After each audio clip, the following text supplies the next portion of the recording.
Welcome to Brushmancy. I'm Brushmancer Nick, and today we're going to be painting a Raptor Legion style Marine.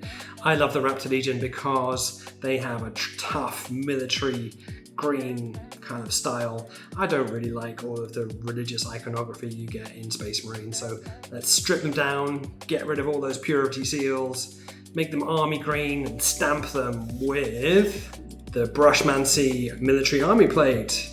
So we've got all of the kind of classic spray painted stenciled US Army icons that you need to decorate your army in a cool military style way. And on top of that, we have another thing. We have a red beret head. So we have a set of custom heads that you can spruce up your Space Marines to make them look a bit more military-like. I hope you like the video. It's all coming up right now. So I want to make a nice dark camo green. So there's a trick you can do to do that, and it's super simple. All you have to do is take a little bit of black, and in this case we're going to use Black Templar contrast paint, and mix it with a tiny bit of yellow. So I've got Bad Moon yellow contrast paint.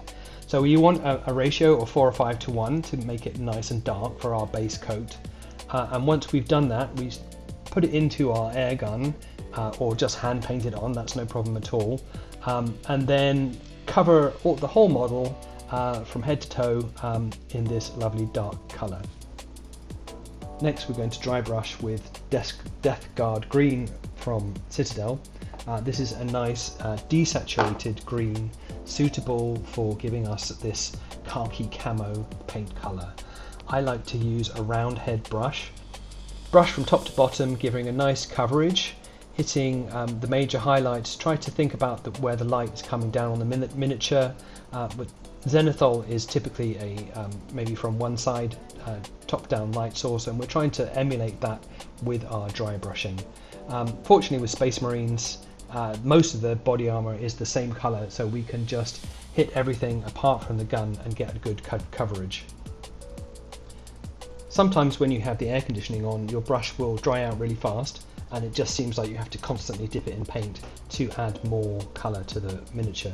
So one top tip is to have a little sponge next to your brush and just moisten it with water. Don't flood it with water, and then every once in a while you can refresh your brush with a little bit by dabbing it onto the sponge. So now we're going to use an oil wash using Winsor & Newton Lamp Black. We're just going to take a tiny amount of the lamp black and mix it with some turpentine to produce a very thin wash that we can apply to the miniature. Put a tiny amount into your mixing dish and mix it up. You want to get the consistency so that it's quite thin. The advantage of oil wash over something like Nuln oil is it's got a lower surface tension, allowing it to flow into the cracks. Just gonna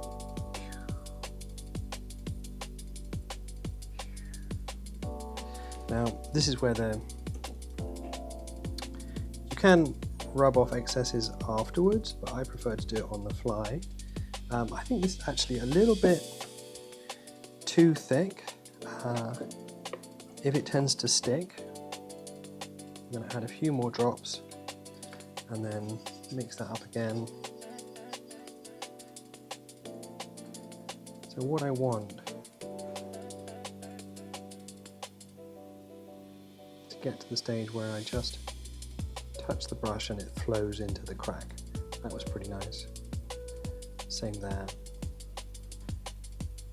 I'm just going to go around the miniature looking for details and things I want to pick out, and allowing the black wash to flow into that. So for instance, these joints between the leg, we can just hit that and it'll pick it out nicely. Now when it dries, it does dry a little bit lighter, but it is an amazing way to pick out details, and it will, places that you've over dry brushed, it will allow you to compensate for that and darken the miniature quite significantly. So if you're feeling like, oh, this is too light, or I don't like this color, it's too light, you can use an oil wash to bring the colours down a bit. Occasionally I do, there's a great burnt sienna which is good for rust. Just put it on a bit thicker, and you can use white to go into all the details of, if you want to draw like a glowing rune or something like that. To start off our metals, we're going to dry brush with a thick coating of lead belcher, and then move on to highlights with a lighter metal colour. And that will form our base colour. Now, lead belcher is the metal particles with a black base, and so it will go on top of our near black or slightly green tinted gun. I did actually paint the barrel fully black because that was where I was holding the miniature before. And you can see I, as usual, use my thumb to test the paint. So get good coverage, try not to brush over the green parts of the miniature, so just be a little careful when hitting the edges, because otherwise you'll have to go back and fix that later. The second stage of painting metals is to use a light metal. I like to use Stormhost Silver, but there are many brands which provide nice high brightness metals, so choose your favourite. And the key then is to edge highlight the areas of the gun that you really want to stand out. So the edges of the shield, the gun shield here, the top of the barrel, a few kind of links in that big chain ammo feed, and other areas that you think are visually important on the weapon. This gun plate here, for instance,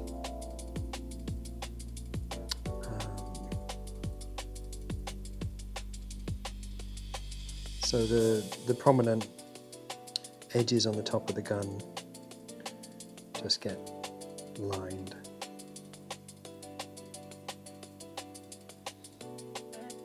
Maybe just a tiny bit of even brighter down the middle of the barrel. Do a bit on the tip. And these rings. So now we're going to add a layer of shadow using an underspray, which is a technique in airbrushing where you spray from the bottom to do the opposite of a zenithal.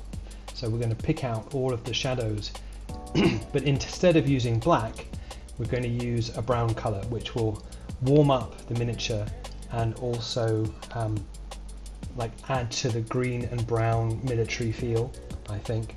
I really like the effect that it gives. You can do the same, I guess, with a wash if you don't have an airbrush. Just try to think about where the light would be hitting the underside of the miniature. So I just put the Mornfang brown into the airbrush and then diluted it with water. And you can see I'm just spraying very lightly onto the miniature. And sometimes if I spray too much, it does get a bit wet, but usually it dries off okay. It's not too much of a problem. So now we're going to do some black lining using a very thin base black colour. So we just thin down the paint until it's quite fluid and easy to flow, and going to paint it along the edges of things that we want to be more contrasting. So the shoulder pad is a great example of something we want to pick out the shape of the ridges. So we're just going to draw a black line along the edge, marking the contrast from one colour to the other. So the light green of the edge of the shoulder pad is then contrasted with the black. Like with the ink wash, this technique dries a lot lighter than it looks. So when you apply the paint, it looks quite heavy, but as you dry it off, or as it dries off, it will go a bit thinner, won't be quite so intense. The oil wash and the black lining are kind of similar, but black lining is a bit more extreme, and we want to target distinct shapes that we want to pick out here. So like the circular engine at the back, the shoulder pads, and a few other little features around. That crease between the hand and the wrist is a good one as well. So now we're going to apply the contrast paint to our beautifully sculpted head. The head's had a grey base coat and then a white zenithal, and we just put the Guilliman flesh tone contrast paint on top, and the result is pretty fantastic.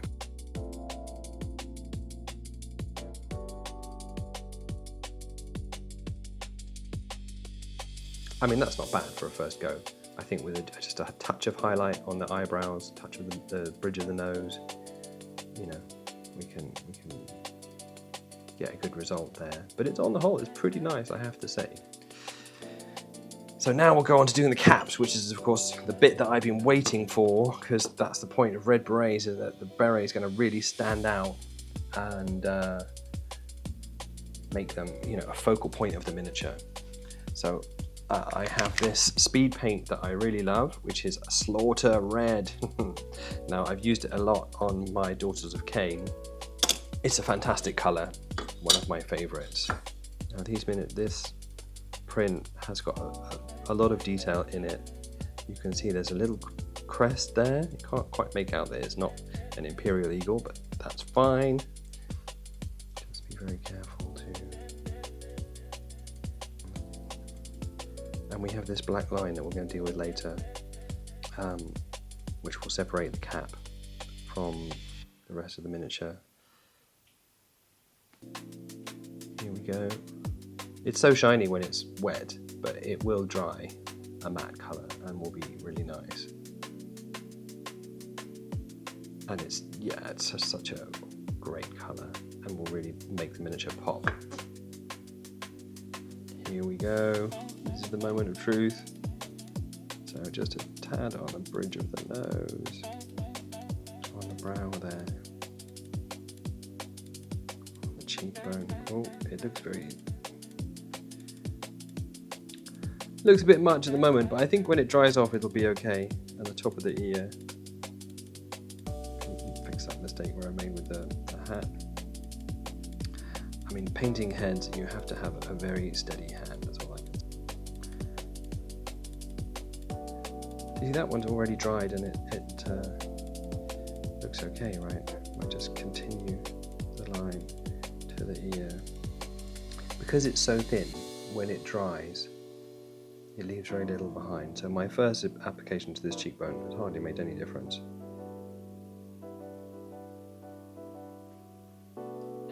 And don't forget, you're going to be viewing the models from above. So I'm kind of liking the gritty feeling of this guy now.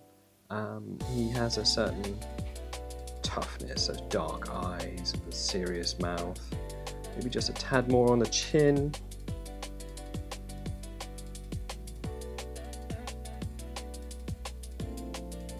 There you go. It's not bad. I mean, definitely got cut-in cheekbones now. Resist the temptation to make him talk to you. Oh, just a little bit. So I've heard a technique where you can, if you want to do stubble, you use a bluey tone ink. Now I want to do something on the back of their heads. This is dark blue tone from Army Painter, and I thinned it about 1:1 with water, and just going to paint that in.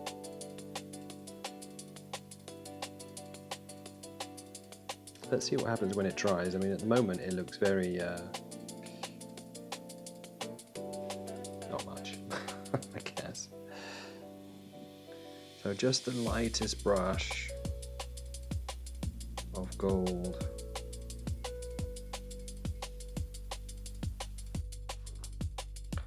So we just want to highlight a couple of the edges on the hat itself to really give it a distinct shape, bright and colourful on the table, since this is our focus of colour on the miniature.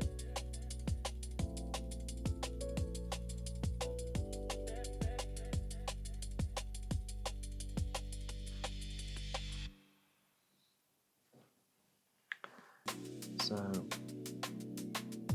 a little bit more on this edge.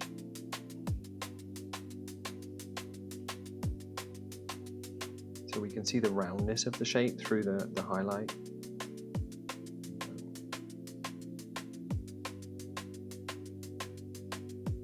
And again, when viewed from above, you get a nice bright hat.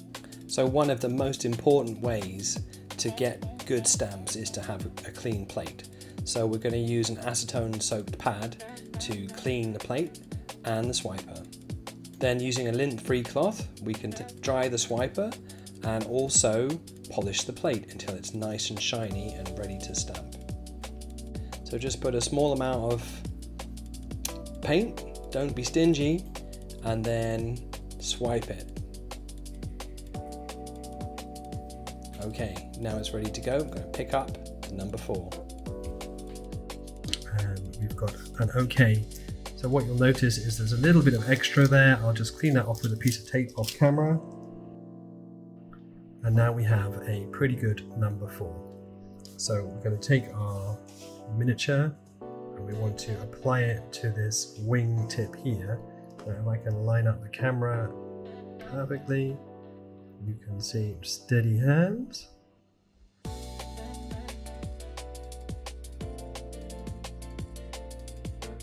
There we go. Ta-da! Now maybe it needs just a little bit of white fixing on the tip of the 4, but on the whole that's a pretty good stamp. So now we're going to try a slightly larger Charlie.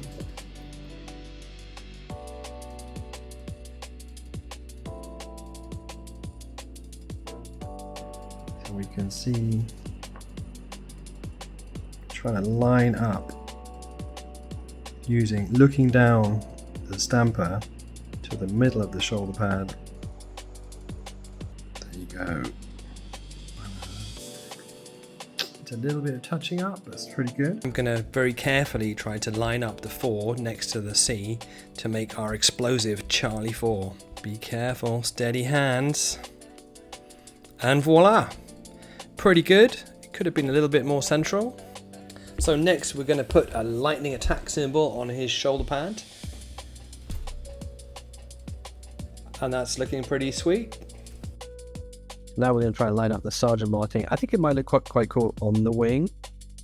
So I'm going to try to just line it up.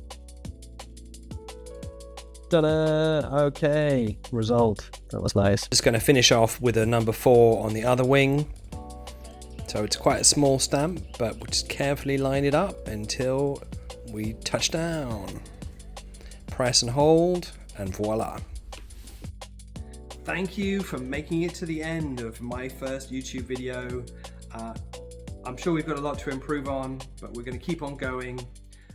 Please like and subscribe, because for a young channel like ours, it really makes a big difference. Thank you so much. Brushmancy, over and out.